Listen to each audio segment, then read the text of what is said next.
Buenos días, Barcelona! A warm welcome to our guests, colleagues from the media.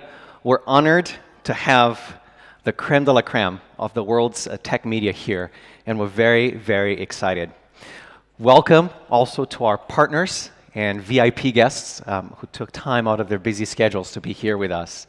And we have some Mi fans as well. Thank you guys for coming. Today's a historical day for Xiaomi. It's our first media event in Europe, and it's the first time we're announcing a flagship product at a global stage. We're really, really excited. Now, you probably noticed that in the invitation we said the opening time is 8:20 a.m. That was a hat tip to our partner and the co-sponsor of today's event, Qualcomm. I want to extend a special thank you to the Qualcomm team, especially Magnus and the team who supported us in putting this event together. Thank you guys for making this happen. Now, some of you already know that our logo, MI, stands for Mobile Internet. We are a mobile internet company at heart. That is our DNA. Xiaomi was started by our CEO and internet entrepreneur, Lei Jun, in 2010. We have co-founders who are very, very experienced in the internet and software space, including companies like Google, Microsoft, and Motorola. And we're celebrating only our 6th anniversary or birthday in a few weeks. So Xiaomi is still very, very much a startup at heart in so many different ways. I joined Xiaomi in late 2013, and our Mi fans in China gave me this Chinese name, Hu Ge. The first 2 letters of my name in Chinese, H-U. One of the possible meanings for that Hu is tiger. So to keep it simple, it's simply Tiger Brother. Now, even though we're still a very young company, as I said, we're not even 6 years old. Last year, we sold over 70 million smartphones around the world. And that's, by the way, actual sellout.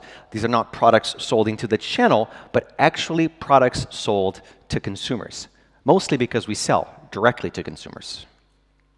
According to IDC, Xiaomi was the #1 smartphone brand in China in 2015. And that was the 2nd consecutive year. As all of you know, the Chinese smartphone ecosystem is incredibly competitive. So being #1 is really a big milestone for us that we are very proud of. We're currently #5 in the world with just under 5% of global smartphone share. One of our biggest hits last year was our flagship, Mi Note, which many of you carry, and I've seen a couple. Mi Note was a widely acclaimed design. It was a first in a few ways, in particularly because it used 3D glass. And we introduced with Mi Note a curved back design that has since been adopted by several players in the industry. And the Pro version of Mi Note Pro, was one of the world's very, very first devices with Snapdragon 810. Mi 4C was another huge hit in 2015. A battery that's over 3,000 milliamp hours in a 5-inch form factor that's just over 7 millimeters thick. And it was 130 grams, incredibly light. It was a big hardware breakthrough that is yet to be matched in the industry. It was a very, very powerful device also, thanks to the Snapdragon 808 processor. Our latest mega hit is Redmi Note 3. It's actually the world's first device, and the only one to date, to ship with Qualcomm Snapdragon 650, which is a monster of a processor. It's an absolute powerhouse that outperforms nearly every flagship processor in the market. And it's also our first device to ship with a fingerprint sensor. One of our biggest hits last year was actually Mi Pad as well. We had we were first to introduce a Windows 10-based device last year, and that was an experimental version of Mi Pad. So a great 2015 for us. Now, despite having built amazing hardware products in 2015, our biggest investment area by far remains in software and services. MIUI is our Android-based operating system, as all of you know. And we have a staff of 750 people, mostly engineers, working on MIUI and the various different services. That's a much larger team than our hardware team. This, by the way, was about the size of the Android team when I joined several years back. So it's a very sizable investment as a company. In addition to shipping MIUI on all of our own phones, of course, we support over 300 different Android models from nearly 100 brands. This means pretty much anyone with an Android phone from any brand can become a MIUI user. An interesting thing to note is that MIUI users receive weekly software updates. That's an absolute unique thing in our industry. So for example, when Google issues a software update, a security update, our users are the first ones to get it, no doubt about it. When a user suggests a new feature that we think is a good idea, we may be able to build it as fast as in a few days and push it the following week. That's the speed of the mobile internet, and that's how fast we move. This is something completely unique to Xiaomi and in the entire industry as far as I'm concerned. It's the reason why I like to call MIUI a live operating system. It's a live mobile operating system that changes almost every day. Last year we launched MIUI 7, the latest version of MIUI, and it's been a huge hit for our users. MIUI has in fact just crossed the mark of 170 million users worldwide. And for Xiaomi, more important than measuring how many phones we sell is to measure active users and to measure revenue per user. That's our business model. That's what a mobile internet company does. This chart is an excellent example. Tencent, as you all know, is the largest internet player in China. Every quarter, they publish this ranking that you see here with the most popular phones, Android phones that they see across all of their properties. In the most recent ranking, Xiaomi took a whopping 9 of the top 10 spots on this chart. This goes to say that Xiaomi attracts the most internet-savvy users. Those are the people buying our devices. 2015 was also a huge year for our ecosystem. For those of you who don't know, Xiaomi ecosystem is a portfolio of over 50 startup companies that we've backed who are specialized on making smart gadgets and smart home products. And we work together with these companies, all 50 of them, to build and manufacture these amazing gadgets. These are lifestyle products that really complement our product portfolio. It's a very interesting incubation model that we haven't seen in the industry at all, and it's working extraordinarily well. Just to call out a few highlights, Mi Band is already one of the top 3 wearable products in the world. Astonishing in just a few months. Mi Power Banks, our power banks across a few different models, are already the #1 power bank company or brand in the entire world. Our headphones, both the over-ear headphones, the in-ear headphones, have won not only many design awards, but they keep topping many of the audiophile reviews and rankings everywhere, not only in Asia, but especially in the US, where so many audio specialists write every day. And our action camera is also a fantastic product. We've launched a Bluetooth speaker or boombox that has built-in flash card support. It's really, really loud. It sounds fantastic. We have a smart scale. We have a smart bedside lamp that has this really awesome mood control that matches the color of the room. And our air purifier, which is a very, very popular product, reached 20% market share in China after only 7 months. It's a smart air purifier that's connected to the internet. One of our most popular products in 2015 was the 9-bot Mini, which you just saw me riding in on. It features technology from Segway. Segway many people don't know, is actually one of our portfolio companies now. It has a maximum speed of 16 kilometers an hour, which is actually pretty fast, and you can go over 20 kilometers on a single charge. So I actually use it to commute in China. You can also pair it and control it with your phone, like a mini robot. It's pretty cool. And here's a closer look at this really awesome device, the 9-bot Mini, built by a combination of companies including Xiaomi and Segway. Now, let's talk about flagship. This is what you're all here for. This is our 2016 Xiaomi flagship premiere. Well, just going back a couple of years, Mi 4 was our latest 5-inch flagship. And it sold a total of 16 million phones around the world, which is a huge number. Mi 4 currently ranks number 3 in the top most active Android devices in China, according to yet another company here, Yomang. This is data from just last month.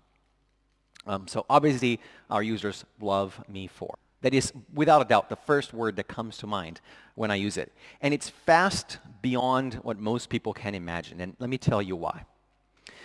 Mi 5 is introducing Snapdragon 820, which is, of course, as you all know, the newest, latest, top-of-the-line flagship processor from Qualcomm. It comes with 4 gigabytes of onboard RAM and up to 128 gigabytes of onboard flash storage. This is our starting point. Now we've prepared a very comprehensive deep dive. I'm going to look at every little part of this product, and you're going to walk out today with a very, very complete view of what we've built. CPU, 100% faster than a Snapdragon 810 device. GPU, 40% faster. RAM, 100% faster than LPDDR3, which is still the most commonly used memory technology in the industry. And flash, that's almost 100% faster than eMMC 5.0. Look at this. AnTuTu score that goes beyond 140,000. We haven't seen anything like this in this industry. 142,084 to be specific. AnTuTu V6. Absolutely astonishing, insanely fast performance. Now, as we were getting ready to launch this product around the world, we made a few videos, these cool teaser videos, and we distributed them around social media everywhere. And in a matter of days, these videos actually got over 10 million views, which was wildly beyond our expectation. We have quite a few of them, but I'm just going to show you my 2 favorite Mi 5 teaser videos. Let's take a look.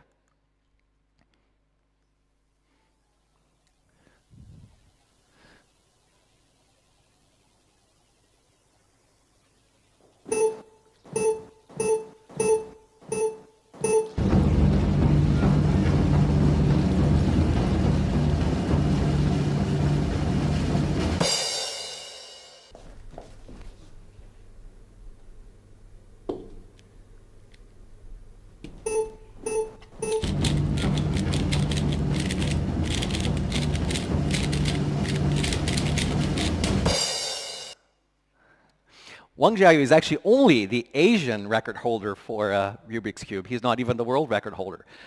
Pretty incredible. So I want to share a bunch of insights with you on these tech breakthroughs behind what we've managed to achieve here. In Chinese, we call them heikeji, which is kind of difficult to translate, but it's kind of like black magic. How can all these things be true? It's hard to even comprehend. But I decided to translate just as tech breakthroughs. It's really like an amazing combination of technology and optimization, and it's an art in many ways. Of course, it all starts with Snapdragon 820. This is the Qualcomm chipset with the best reviews in the last 3 generations. The experts love it. They've tested it extensively, and everyone has a unanimous view on how incredible Snapdragon 820 is. It's most definitely the powerhouse. That is the best word to describe it. And Mi 5 is going to be featuring Snapdragon 820, and you get to experience that by yourself later today. So looking at the Snapdragon 820 CPU a little bit more closely, basically double the performance at half the power consumption, which almost sounds too good to be true. Well, Qualcomm has achieved this by moving to the Cryo architecture, which is a phenomenal improvement over the previous generation, especially considering that Snapdragon 820 and 810 are only 1 year apart, right? So these gains are substantial. And those of you who are on the technical side of the media really understand this very well already. The Snapdragon 820 530 Adreno GPU has a 40% higher performance relative to the 810 GPU, which was 510, and 40% more power efficient as well. Again, spectacular gains that really make a difference when it comes to high-end graphics performance. Here's a part of the Antutu 6.0 benchmark. This is just a GPU 3D performance benchmark.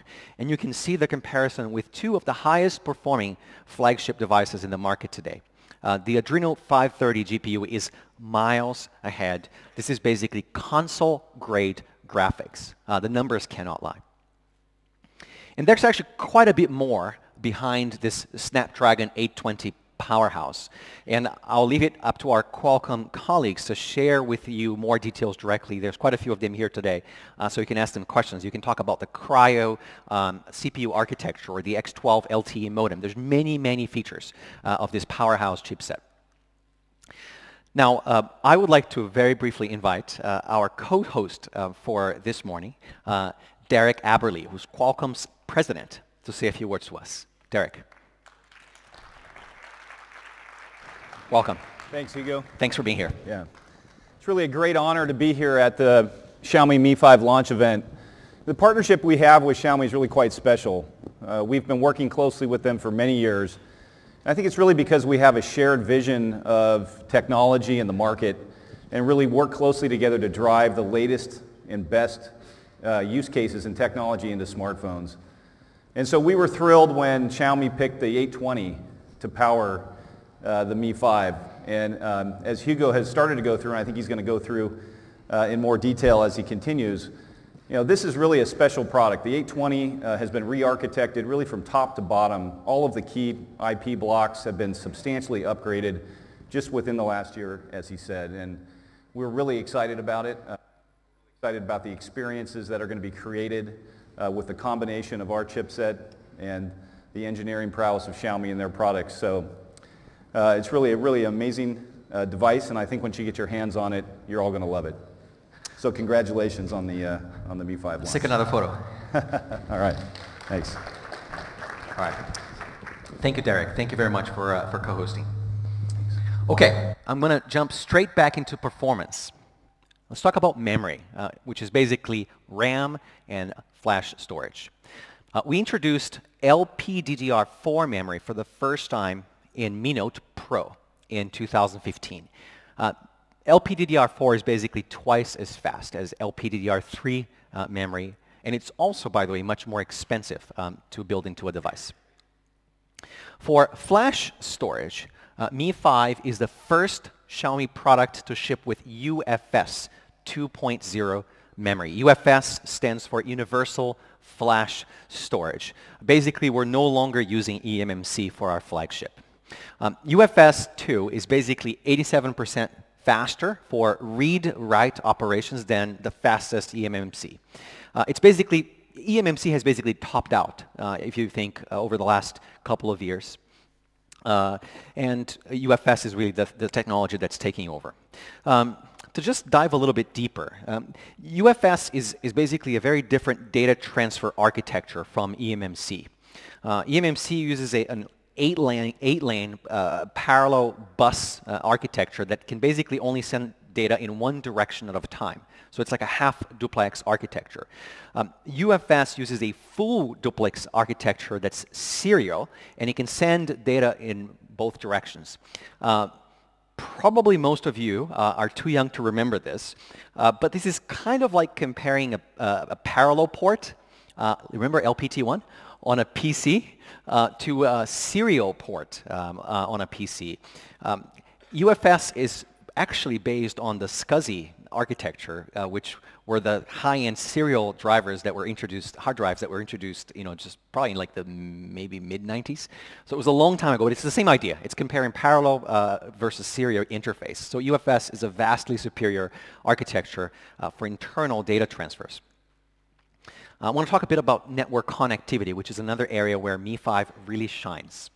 MI5 supports 4G+, which is how the technology is known here in Europe. For those of you in the US, the name is LTE Advanced. We're basically talking about the same thing.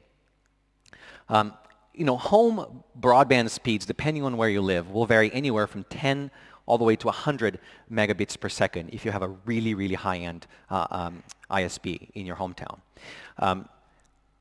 We go up to 600 megabits per second on MI5. That's the maximum theoretical download speed that you can achieve because MI5 features a Cat12 LTE modem, once again thanks to the Snapdragon 820 processor package that we're shipping with. You get this to this level of speed using 3 different technologies, which I'm going to touch on very, very briefly. The first one is 3x carrier aggregation, or CA3, as a lot of people in the industry knows it. It's kind of like using 3 lanes instead of 1 lane for traffic. So you basically put your traffic into 3 different frequency bands, but you're essentially coordinating all of that together as if it was a single road. And it basically gives you 3 times more throughput because you literally have more space for sending and receiving data. Now, this other technology called higher order modulation is actually much harder to explain, and I'm still trying to understand it myself. But sort of to keep it with the analogy of lanes, it's kind of like having a bigger car in each of your lanes. It uses a slightly different package structure to send data up and down, which actually just puts more data in the car, if you will. So these 2 technologies, CA3 and higher order modulation, are what allows us to get the Cat12 level speeds. It basically takes 30 seconds to download a full HD movie, to make that even more clear. MI5 also supports voice over LTE, or VoLTE. And 2016 is the year when VoLTE, I believe, is finally going to make a breakthrough into mass market consumer adoption.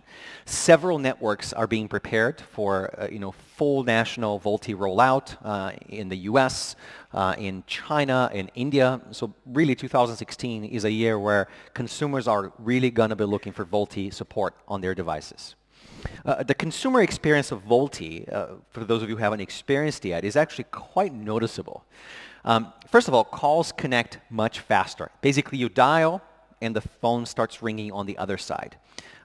Especially if you have an end-to-end VoLTE connection. If you're calling someone and they also have a full VoLTE supporting phone, it could be an instant connection. At least it starts ringing right away.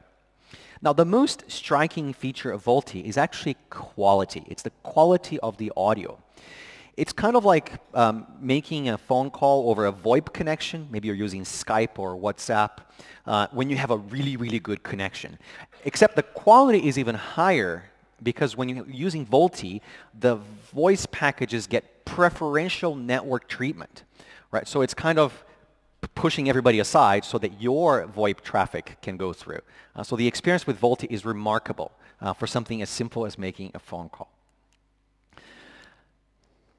So back to what I said earlier, MI5 has a CPU that's 100% faster, GPU that's 40% faster than Snapdragon 810, RAM that's twice as fast as LPDDR3, and flash that's also much faster than the previous technology. So adding up the components here. Now, do you want to see what it looks like? All right. Well, in a second. We spent a lot of time refining the design of MI4, which was the first product we introduced that had a metal body, a metal frame, and we spent a lot of time working on that. But with MI5, we actually took a much more refined and elegant approach because we've learned so much over the last couple of years. So I'm going to give you a very quick glimpse. Take a look.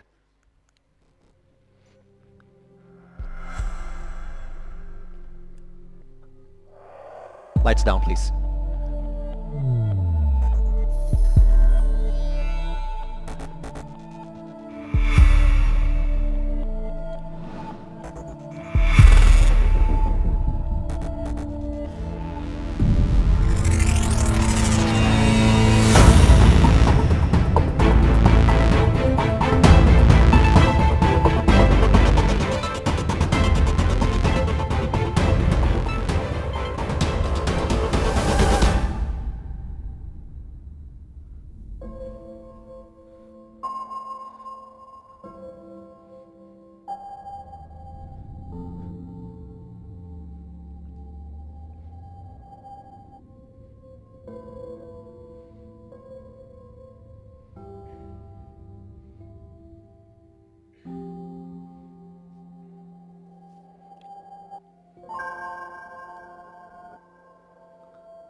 Okay, so you've gotten a quick glimpse, but you haven't quite seen it all yet, right?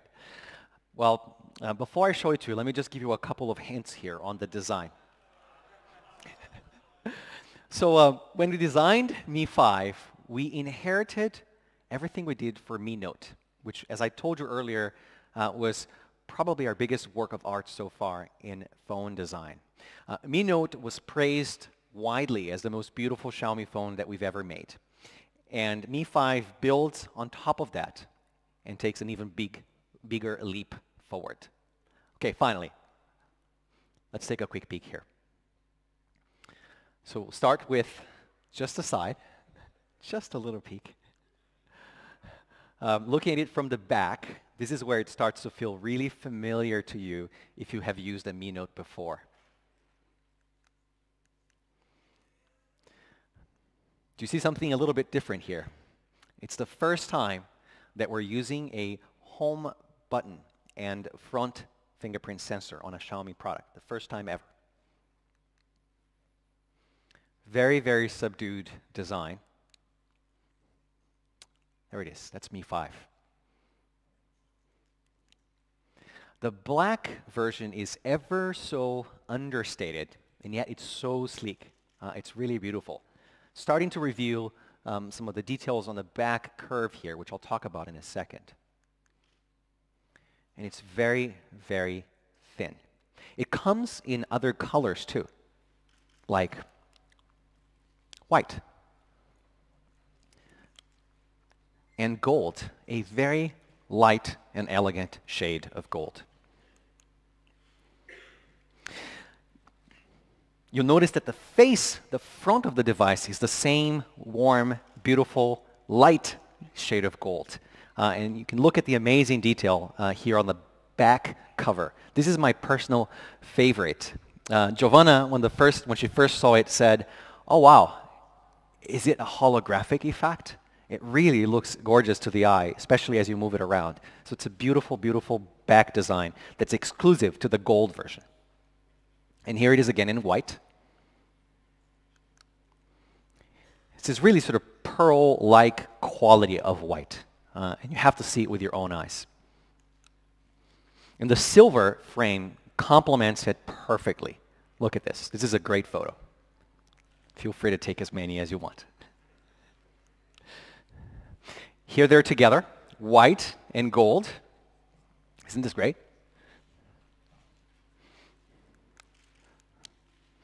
And then all of the colors together now. Maybe it's a good time to take some photos.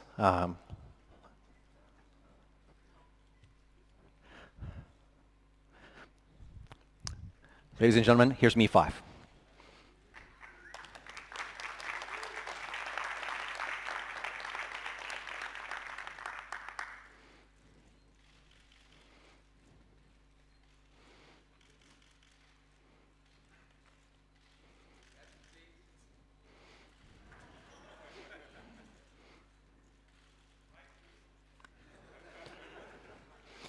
We'll take many photos today.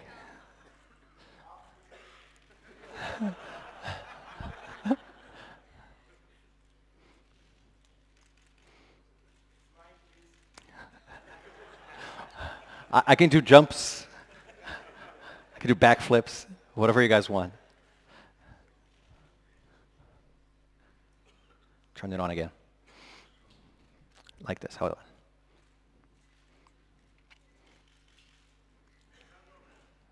Yeah? All right, let's keep going. We'll take more photos later. Thanks, Juan. Okay. Just one more. This is really good. Aren't these colors absolutely gorgeous? So you're looking at the white, the black, and the gold Mi 5. Now, when we were designing the Mi 5, and as we were passing around some of the early prototypes, Xiaomi coworkers, basically all of our colleagues, started giving it really, really high praise. We were quickly convinced that we just made the most beautiful Mi phone ever. Now, you're going to ask again what I've already told you, but isn't it so similar to Mi Note?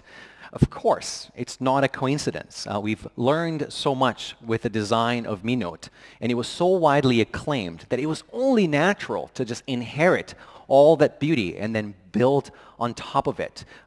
Everyone thinks that Mi Note was the most beautiful product that we ever built, so why not build on top of that beauty? But we believe Mi 5 is even more beautiful than Mi Note. Mi Note is just under 7 millimeters thick.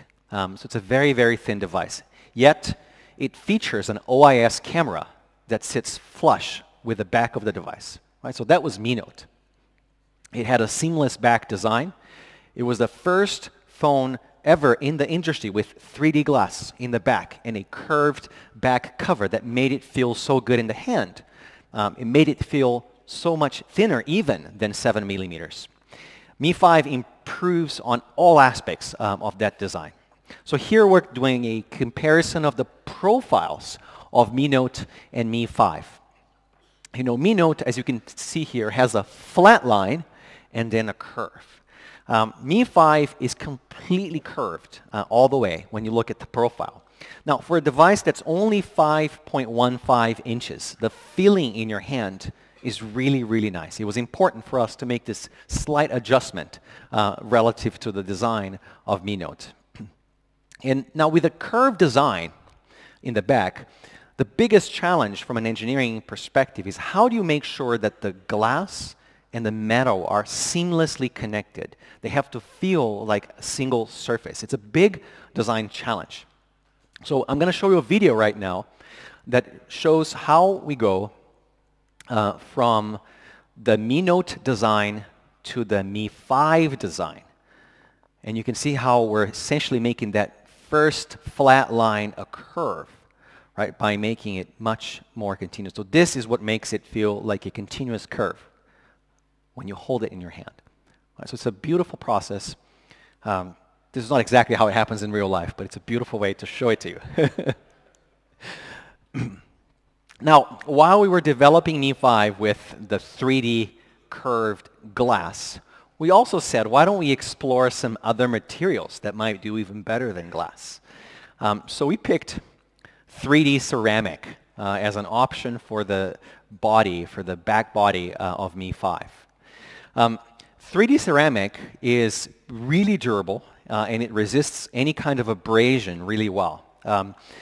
There's this scale of hardness called the Mohs scale, and ceramic is actually an 8 on this scale. Steel is a 4 to 4.5, just to be clear. And the diamond is, of course, a 10.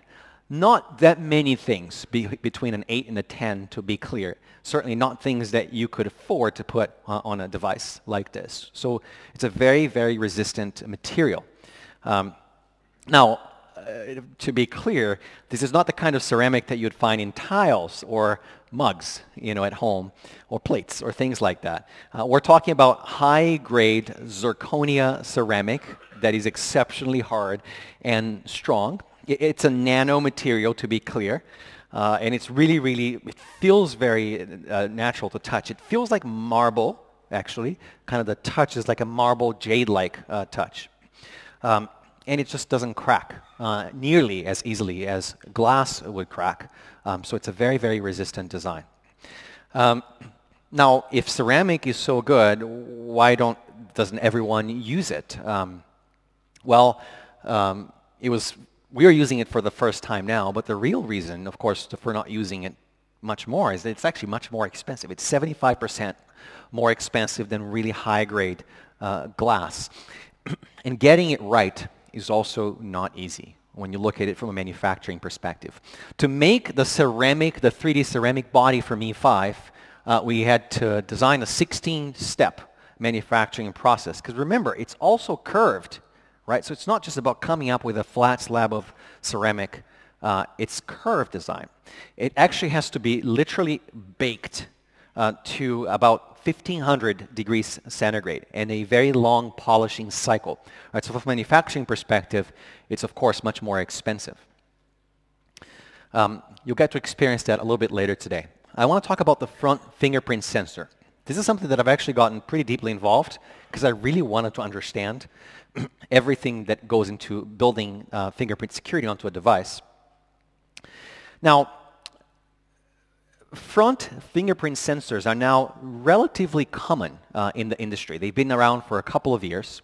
So you might ask, why didn't Xiaomi do this earlier? Why didn't we add a front fingerprint sensor to a device sooner than Mi 5? Well, it's actually pretty easy to do fingerprint on the front, but it's pretty hard to do it well. So the difficulty of doing a front fingerprint sensor is keeping the phone very slim while also maintaining what we call a high screen-to-body ratio, the percentage of the screen that's occupied by the front that's occupied by the screen itself. So that you don't think I'm making this up, I'm actually going to explain it to you. So there are essentially two designs in the industry today for a front fingerprint sensor. And these are great devices. They're incredibly high quality, super well designed. The round sensor design takes quite a bit of room on the bottom of the device. Now, that means to keep a balanced design, you have to leave a large amount of room on the top as well. Let's zoom in here. So you basically end up with a device that has a larger forehead, as you see on the left here. Now, this is okay for most people, without a doubt. But it's not as beautiful as it could be because it's quite a lot of space. It's a big forehead. It looks better if the forehead can actually be made smaller, which of course is the example on the right here. Now, let me take a look at the back of these devices.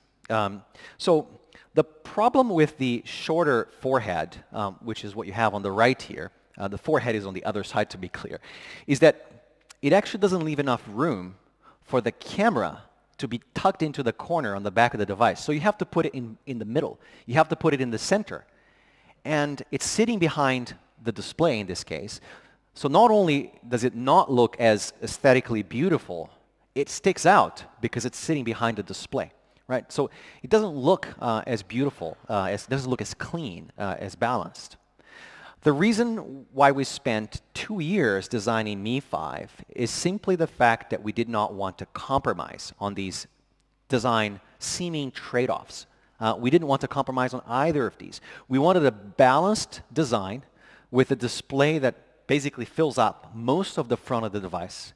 And we wanted a camera that's powerful, but that's tucked in the corner, and of course is completely flat on the device. It doesn't stick out. So this was a huge design challenge, and the result was really successful. And you can see here how well we use the surface, the front surface of the device on Mi 5. It occupies a noticeably larger percentage of the screen. It's very easy to see that compared to these other incredibly beautiful flagships as well. But it looks much better. Let's take a closer look. Now you can see that the forehead here is shorter. It's not as tall. And the screen-to-body ratio that I was referring to earlier is much higher.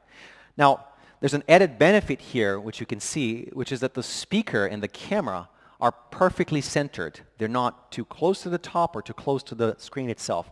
They're perfectly centered, which is another sort of nitpicky design thing that really, we believe, is essential for a device to look beautiful. So it looks just right. Of course, the far more noticeable design achievement here is when you look at the back of the device. Mi 5 has a flagship camera that's tucked in on the corner, and it's completely flat. It doesn't stick out at all. This was a major, major engineering challenge for us, especially on a 5.15-inch form factor. This is really, really hard to do, and it took a long time for us to actually get there. So now I can comfortably say why I think Mi 5 is so elegantly designed. And you probably know more about fingerprint sensors and cameras than you probably wanted to coming into the presentation here today, but there you go. So Mi 5 is 7.25 millimeters thick, so it's a very, very thin device. It's just a tad thicker than Mi Note. It has a screen that's 5.15 inches, but it really has the feel of a 5-inch device for the reasons that I just explained. The first thing that people notice the second they pick up a Mi 5 is how light it is, 129 grams. It's almost hard to believe how thin and how light it can be. Purely as a comparison here, for those of you who carry iPhones, this is about 14 grams lighter than an iPhone 4S, which is already a very, very light device. We all know that. It's one of the biggest things about it. Now, it's especially hard to believe 129 grams when you see that we've placed a 3,000 milliamp hour battery inside of Mi 5. And we're using the highest density battery technology that's available today. It's got an energy density of 685 watt-hours per liter. That's just a metric for density in a battery. So it's a really, really significant achievement to have both of these things, lightness and a large battery. Here we'll just take a very quick look at devices with similar size displays. And it really helps you put in context what we've been able to achieve with Mi 5. And I'll give you a second to browse visually through this table. But look at the battery size, look at the weight distribution. These are typical trade-offs. You kind of have one or the other, but never both. And we've spent a huge amount of time in engineering to achieve sort of this new milestone in the industry. 129 grams, that's the weight with the 3D glass. We also have a ceramic body option and the slim metal frame that we've looked at in so many photos so far. So it's faster and lighter than you ever imagined. Now, what else? What else can we talk about here? Let's talk about camera, which is one of the most exciting parts of this presentation because it's packed with new stuff. Basically, we have a bunch of tech breakthroughs, or heikoji, also in the Mi 5 camera. And I'm going to walk you guys through some of these. I don't have time to talk about all of them, but let me just cover a couple of examples here. So this is a photo taken with Mi 5 in a sort of backlight situation. This is a sunset photo. And you can see the detail here on the waves. Everything is correctly exposed. You can check out, by the way, the EXIF data if you're interested on the bottom right of the screen for every photo. This is a photo taken under normal light from a high vantage point. Now, the same photo taken with very little light still looks really, really good. Can you guys see it okay?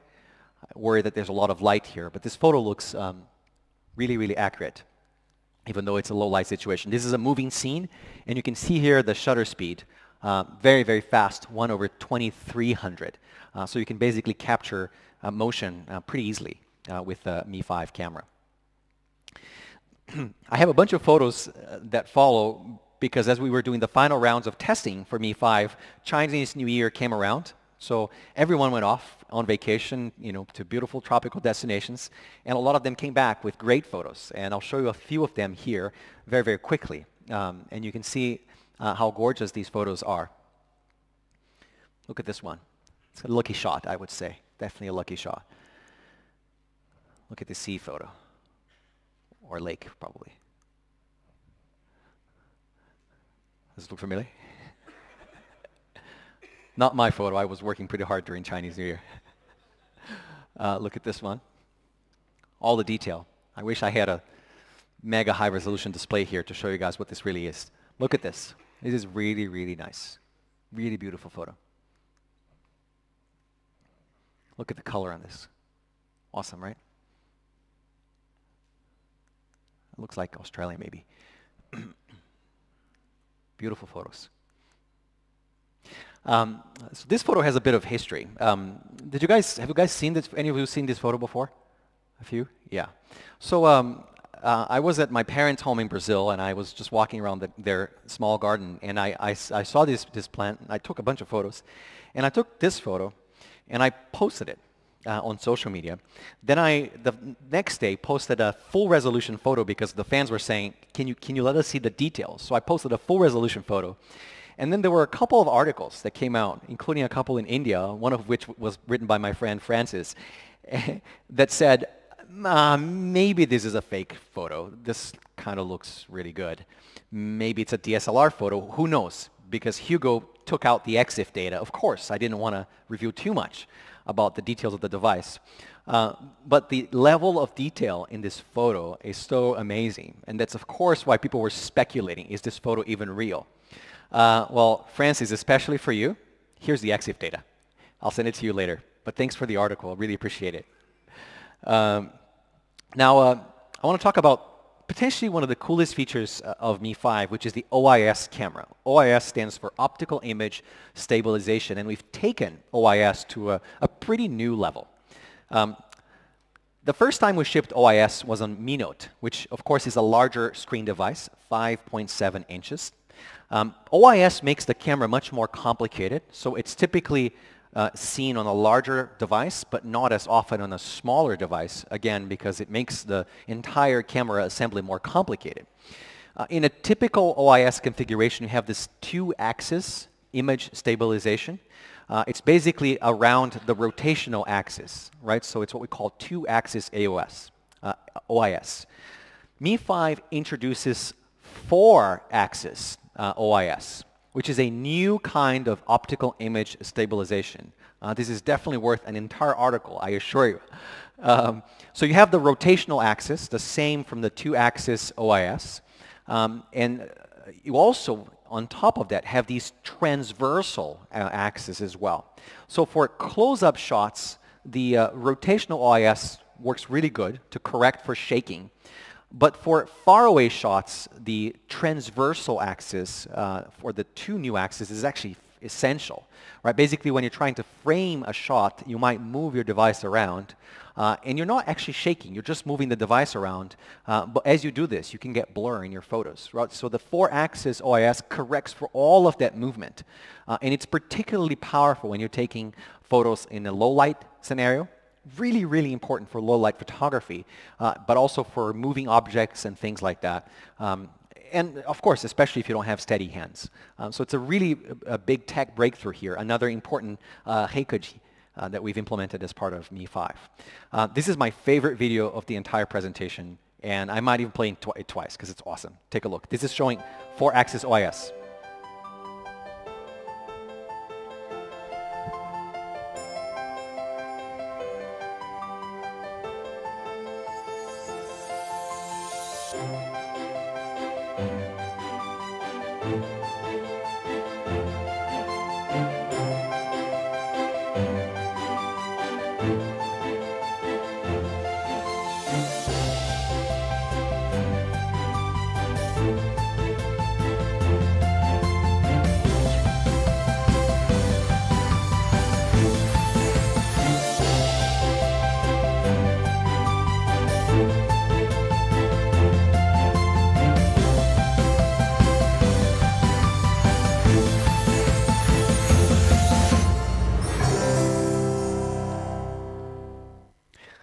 That's really cool, right? Now here's a trick. So when you go play with Mi 5 outside later, so go into the camera app, obviously with the rear camera on, and face it against yourself, and like shake it or move it around. And if you pay really close attention, you can actually see the camera moving. It's actually amazing to watch because it's really subtle, and it's almost hard to believe how well it compensates for both rotational movement or shakes as well as transversal movements. It's potentially the best demo that I could show you. So it's kind of hard to shake off OIS, but let's keep going. Okay, I want to make a few brief comments about the camera sensor itself. Mi 5 ships with a really advanced camera sensor. It's the Sony IMX298. In fact, Mi 5 is one of the first devices in the world to ship with this particular sensor. It's a 16 megapixel sensor. It supports phase detection autofocus, which is a new approach to autofocus that's basically faster than the blink of an eye. It's at around 0.3 seconds. And more importantly, it's our first camera featuring DTI. DTI stands for Deep Trench Isolation. And it's a technology that basically separates pixels by adding a wall in between pixels. It prevents light from leaking. Here you can actually see a leak scenario where one pixel sees the light that was supposed to go to the other pixel. DTI separates all of this so that you get really clean color separation. You get pure colors. You get better reds, better greens, better blues. And you can really see the comparison here. So this just gives you better looking photos that look much more photorealistic, right? This is about color matching and photorealism. Part of this effect, of course, is also achieved by the ISP, the image processor on the device. You can think of the image processor as the CPU for the camera. It's what really makes the camera work in real time. Mi 5 uses the Qualcomm Spectra ISP, which is also part of Snapdragon 820 package. And it does a lot of stuff, including color enhancement, low light enhancement, skin color compensation, etc. And of course, it also does 4K video, as you'd expect. This is not a 4K display, so you're not seeing all the beauty of the video that Mi 5 can record, but it does really high quality 4K video. Talking briefly next about the front camera. On Mi 5 we're using the same front camera we had on Mi Note, which is a 2 micron large size 4 megapixel front camera. So this gives you really high level of detail, and it works extraordinarily well because of the large pixels in the low light scenario. People really think that the Mi Note camera is amazing for selfies, so of course we just took that camera and we are now using it on Mi 5. Not too long ago, that was the camera that a lot of phones actually, or a few high quality phones used as their rear camera, to be clear, and I guess you guys know this pretty well. So we've put this camera into now a 5-inch form factor as well. So here's the Mi 5 camera roundup. It's a 16 megapixel sensor, 4-axis OIS, and it's especially awesome that we have this on a 5-inch device. DTI light leakage protection. I didn't even talk about the fact that we have sapphire glass lens, which I didn't even mention. And then 4K video support, large 2 micron front camera as well. So it's a really amazing camera package like nothing you've ever seen. Display, I'll say a few things about the display as well. So first of all, when you look at this, it looks like there's no bezel. It looks like it's a borderless display. But actually, there are no truly borderless displays. That's a myth. There are no bezel-free phones in existence. In reality, the bezel necessarily has to have these 3 parts, and you can squeeze them as much as you can, but they will continue to exist. So Mi 5 uses what the industry sometimes calls a borderless display, but I don't think that's true. It's just a very thin bezel, the thinnest you'll find on any phone. So it's a really ultra-thin bezel, and it looks extremely elegant, as you guys can see here. A ton of cool features also on the Mi 5 display, which I won't cover in too much detail. For example, I'm not going to talk about reading mode. I'm not going to talk about night display. These are features that we can tell you more about later. We've been investing a lot into display technology, by the way. As a side note, last year we filed 3,600 patents around the world. Of course, it takes a couple of years for you to actually get these patents issued, but patents that we filed a couple of years back are starting to get issued now. Just on display technology, we have 21 patents so far. And this perhaps surpasses many people's expectations, but we've been doing a lot of our own research and R&D work on display technology. Here we're comparing the Mi 5 display with Redmi Note 2, which is a great Xiaomi device that has a higher than average display. And you can tell how much more vibrant the color and the brightness on the Mi 5 display is.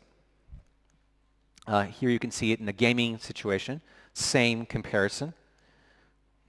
It's great for taking photos because you can just see what you're about to take much more accurately. So it's a great looking display to complement the camera. Now, the key to have a very bright, vibrant and bright display is how you light it from the back, right? Display, think of it simply as an LCD with LEDs in the back and a way to spread the light. Typically on 5.2-inch devices, you'll find displays that are in the 300 to 500 nit brightness level, and they accomplish that by putting anywhere from 12 to 14 LEDs, individual lights behind the LCD. Now, we wanted even more than that, so we actually have 16 LEDs on the Mi 5 display. And in fact, we chose to go with 5.15 inches instead of 5 inches, precisely so we could add more LEDs, because we need a little bit more space behind the LCD. So Mi 5 has a 16 LED light display, which makes it ultra bright and yet quite power efficient.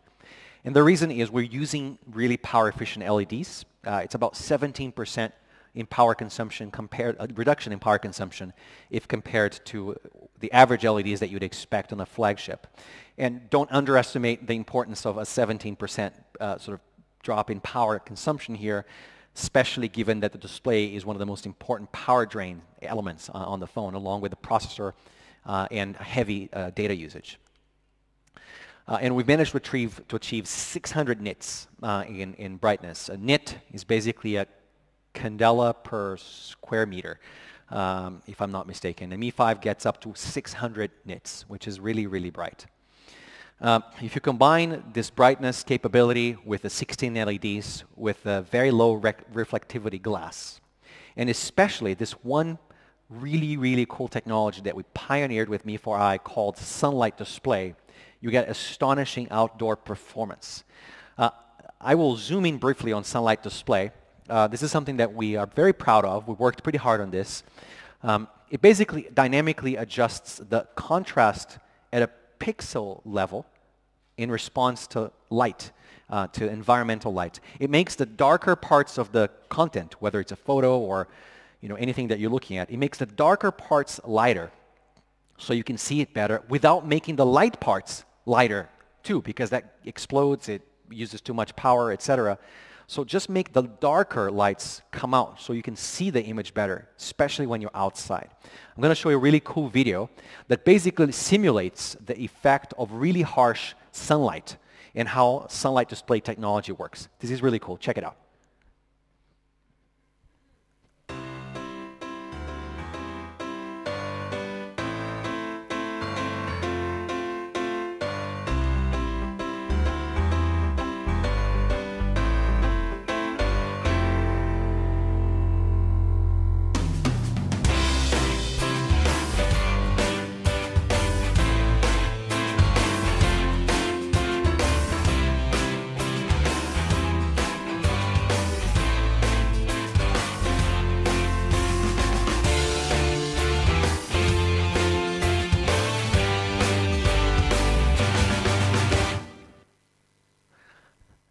There you go. And all of this, by the way, is done in hardware. So it's done in real time, and it doesn't actually use much power at all because it's done by a DSP that's built into the 820 package. All right. Just a couple more things I want to touch on. First one is NFC. So we're working in partnership with NXP to bring NFC back to Xiaomi devices. Mi 5 supports all of the NFC functionality, reading, but also writing to any cards, as well as card virtualization. Card virtualization is what you'd use, for example, for electronic entry doors, which is a very important feature of NFC. The example that I'm showing here is one of topping up a bus card where the phone is essentially, quote-unquote, downloading credits via an app and then writing it to the actual card. right? So you're writing to a card like you would in one of these machines where you top up at the train station, for example. Right? So this is a new feature that we're supporting with Mi 5, NFC write mode. Quick Charge 3.0, which is also part of the A20 package. So it's supported by Mi 5. It's about 20% faster than Quick Charge 2.0. The cool thing about Quick Charge 3 is that it adjusts pretty linearly and pretty well to even slight variations in current and voltage, as opposed to operating in sort of big bands. So it can basically take advantage of whatever power you give it, independently of which charger you're using. And in our testing, we were able to get like an additional 2.5 hours of usage, average usage, if you will, with just 5 minutes charging with a Quick Charge 3.0 supporting charger. And you can get all the way up to 80 or 90% with a 3,000 milliamp hour battery in about an hour. So it's pretty spectacular. Just to kind of put it in context, what can you do with 10 minutes of charging? You'll get over 2 hours of video playback, almost 3 hours, that should be 2.7 hours, sorry, of navigation, 4.4 hours in messaging, and so on and so forth. Right? So a lot, you can get back in action with you with just a quick charge. I'll talk briefly about MIUI. Mi 5 ships with MIUI 7, which has been really, really widely acclaimed. It's well known for its new, beautiful themes. We preload 5 default themes that are a completely different style, but then you can download, any one from 15,000 other themes from our theme store as well. And Mi 5 is the first Xiaomi device to ship with Android 6.0, which is what's powering MIUI 7. So we're really, really excited about bringing Android M to our fans.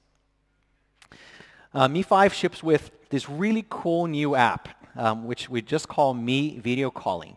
And it's an app that's made by Xiaomi. The key insight here is, video calling has been around for so long, but why aren't people using it on their mobile phones? People use it on their desktops, but not so much on their mobile phones, as much as they could use at least. So we're adding some interesting things here. We're adding the Beautify technology that we have, which all of you who use Xiaomi phones know very, very well. It's one of the key features of our camera. We're adding that to videos. So we're introducing real-time Beautify, and you can see the effect here, which basically makes everyone look even better in real time. We also allow you to keep your video call going, irrespective of what you're doing. So you can be playing games, you can be doing your Facebook, and you can continue to be on that video call. And then sometimes you want to see the other person, but you don't really want to talk, or you kind of can't really talk because you're not in a place where you could or should talk.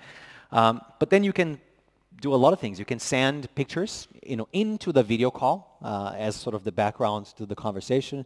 It's kind of an interesting, lively way to have a conversation with someone, being connected without necessarily having to talk. We're also adding a bunch of real-time video effects as part of this app. They're overlay features that you can just kind of drop into the call, and it's kind of makes it a lot more interesting, a lot more fun. So this is something that hasn't been done before. We think it's actually really cool, so we're experimenting with it. She's very famous in China, by the way. And we also support video calls, group video calls, as well as, anyways, up to 4 callers in a single video conference.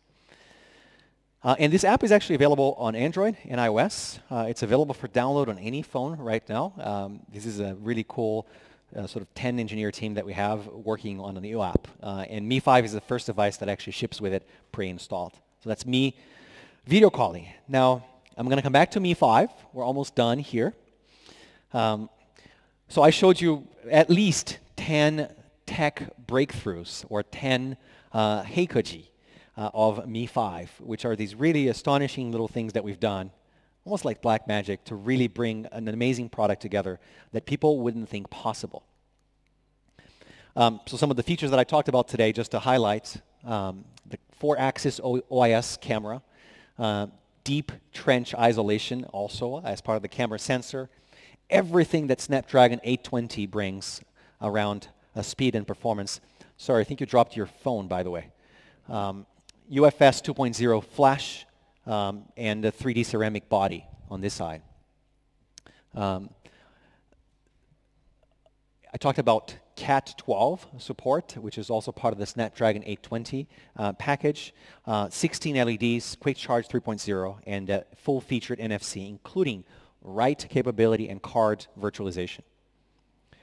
And just because we can, here they are again. All of the different features. This is a great photo of Mi 5. Should we take another photo? Can I get the devices back? Jiren, where are you?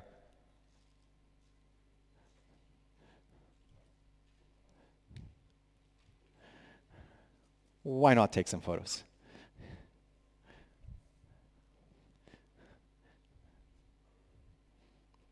Yeah? A couple more? And we'll do one more in the end. Just because this is a really cool word cloud, just in case. Yeah.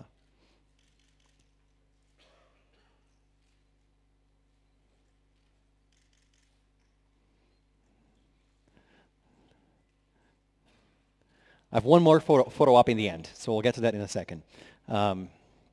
Okay. So what are we missing? Price. Okay.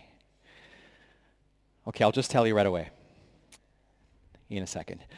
Okay, so to kind of just put it in perspective, I chose a couple of devices here thinking first and foremost about 128 gigs.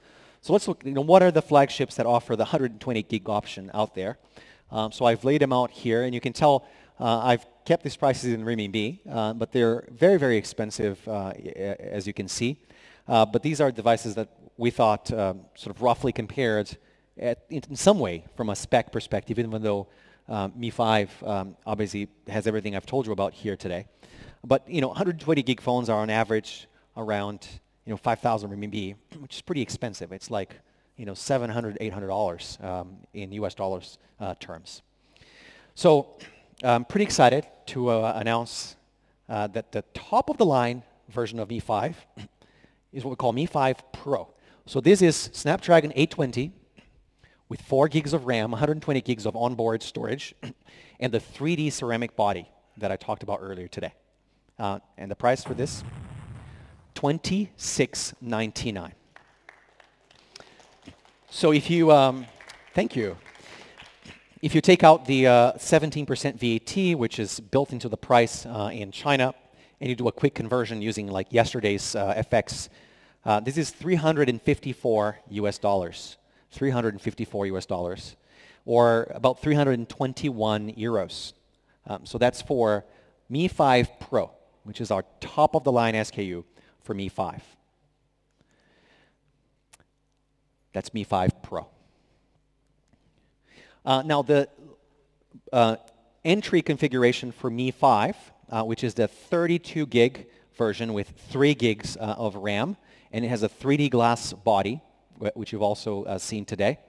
The price for that is 1999 renminbi. So that is 262 US dollars. 262 US dollars without the VAT for a Snapdragon 820 device with everything I've talked about here today. That's roughly 238 euros, by the way. And here is the full lineup, including the 64 gig model that's in the middle there for $22.99. So we have 3 SKUs of Mi 5. Now, Mi 5 is the first Snapdragon 820 device that you're probably going to be able to buy. It's the first one commercially available in the world. And in fact, it's going to be available starting next week on March 1st in China, both on Mi.com and at our Mi Homes, which we have over 20 already in China. So 1st of March, available in China. And we will soon bring it to our global markets, including India and other markets. Dates coming very, very soon.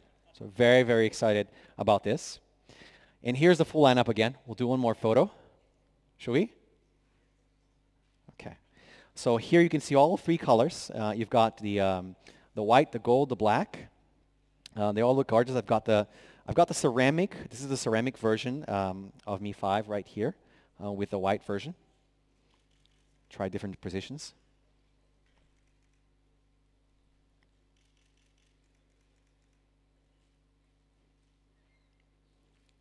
Yeah. Now, the best thing is that you get to try it for yourselves. They're waiting for you outside, so you can try them out.